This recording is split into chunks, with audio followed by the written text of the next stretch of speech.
Hello，大家好，我係 Alicia，加拿大政府註冊移民顧問，歡迎大家嚟到我哋每個禮拜嘅 Vancouver 嘅 podcast。我拍檔 Nicole Chan，咁佢咧就喺 base 喺溫哥華嘅移民律師啦。因為我嘅工作啦，會睇好多啲聯邦法庭嘅呢啲個案啦，咁我哋會揀一個有代表性嘅出嚟同大家分享。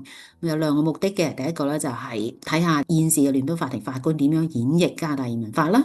咁第二咧就係通常上得去聯邦法庭嗰啲咧都係有啲麻煩嘅，咁我哋咧就係從中就想學到嘢，咁啊目的就係為咗提高我哋客人嗰個 application 嘅嗰個成功率嘅咁樣。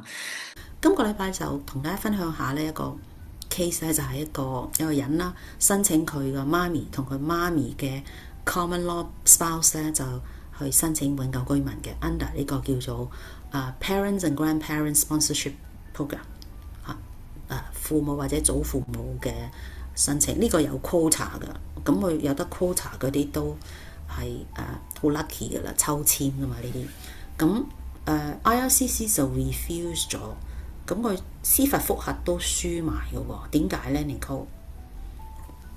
係啦，so 其實咧呢一個 case 咧係呢個 case 基本上咧就唔應該上法庭嘅，so 個申請人咧已經收到 IRCC 封信，叫佢即係俾翻資料 IRCC 啦。咁佢冇俾足啊嘛，係咪？即係個 IRCC 個封信已經寫到明你要俾啲咩噶啦，咁佢都冇俾足喎。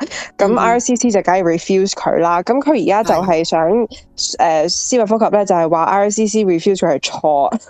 咁法官就好簡單咁樣講話，咁你的而且確係冇俾到，即係人哋要嗰啲嘢，你冇俾到佢喎，係咪？所以其實就佢冇一個好好嘅 argument， 我應該話佢唔應該上法庭嘅，係啦。咁所以個法官咧就係啦，就 refuse 咗啦，係啦。咁樣係即根本就係冇，即佢冇俾到ICC 想要嘅嘢，就係佢因為佢媽咪係一個即 live in 即一個同居嘅 spouse 啦。咁佢有啲 step children 啲 information 係冇填寫嘅，咁所以 ICC 就 refuse 咗，浪費法庭嘅時間。多謝 Nicole 同我哋分享嗱，呢個唔係呢個 advice。如果你自己嘅 case 咧，就需要 Nicole 俾 advice 你嘅，請你 PM 我哋啦，我哋好樂意同你安排嘅。